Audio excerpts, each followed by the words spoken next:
Balita ko na ay kinabahan daw kayo nung nakaraan dito at may nagmamanman daw. Opo. Kagabi hindi ako makatulog kasi may nagpinto sa akin tungkol nga diyan. Nagtatanong-tanong daw. Hindi naman po ang may balak magtangka sa amin. Sa totoo lang po, wala po sa amin ang pera na kay Kuya Rab po.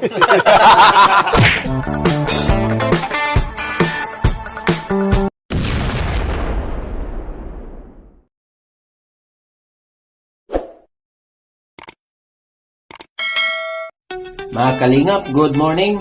Welcome back sa ating channel. Viewers, subscriber, saan ka man ang sulok ng mundo, God bless you all. Tandaan, Bal Santos Matubang, Kalingap Rab, Ate Edna Vlog ay ating suportahan para marami pa silang matulungan.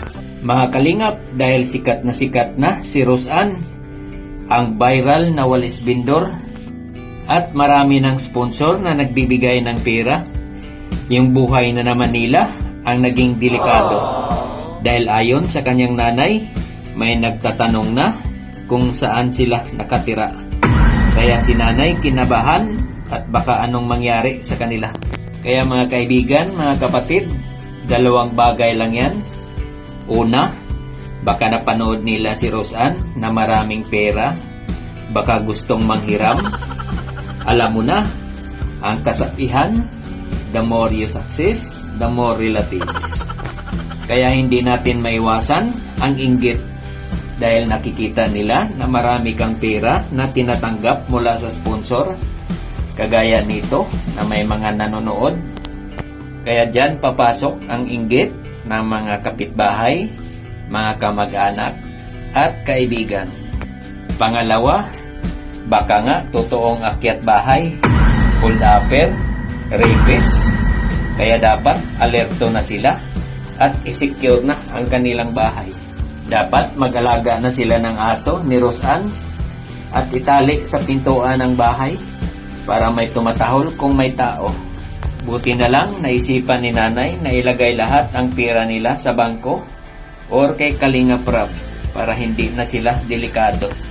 Kaya Roseanne, dapat doble ang pag-iingat dahil sa hirap ng buhay ngayon at maraming nagugutom.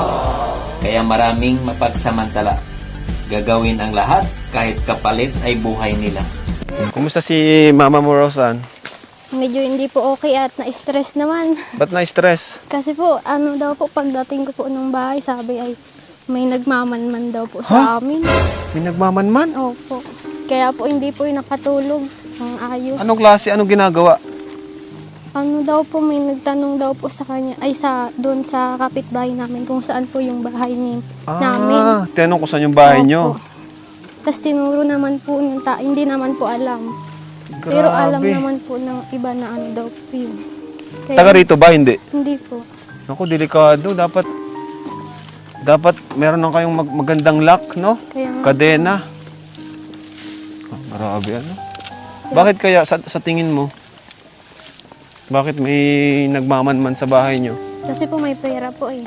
May malaking pera po na kami. Tsaka nakablog po ay. Sa bagay, ano?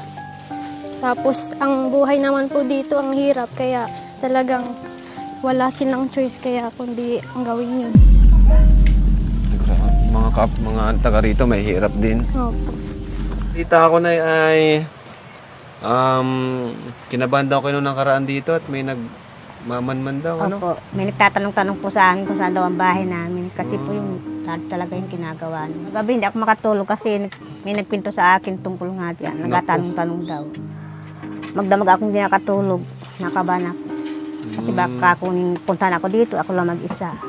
Wala pati kayong kasama, ano? Wala po. Kung pwede po sana, ibahan ko na lang po yung pera namin kasi po kinakabahan ako dito sa bahay, lalo na pag ako lang po mag-isa. Gusto mo lahat, i-bangko na natin lahat. Opo, kasi Di ba yung iba, iniwan nyo naman sa amin. And yung iba, nasa inyo, ano? Opo. Siyempre, pang-araw-araw nyo. So, gusto nyo maibangko natin lahat para delikado pati na. Anong pang-lock? Ano yung, di pa ba kayo nakakabili ng lock? Diyan lang po ang may lock sa loob diyan lang po sa loob. Dito po wala. Mahal po kasi ng kanda ng kadena. Gusto mong mensahe po sa mga may mga balak magtangka na Kung sino man po ang may balak magtangka sa amin. Sa totoo lang po, wala po sa amin ang pera na kay Kuya Rab po. Hindi po kami hawak ng pera. Ang galing yung nanay talaga.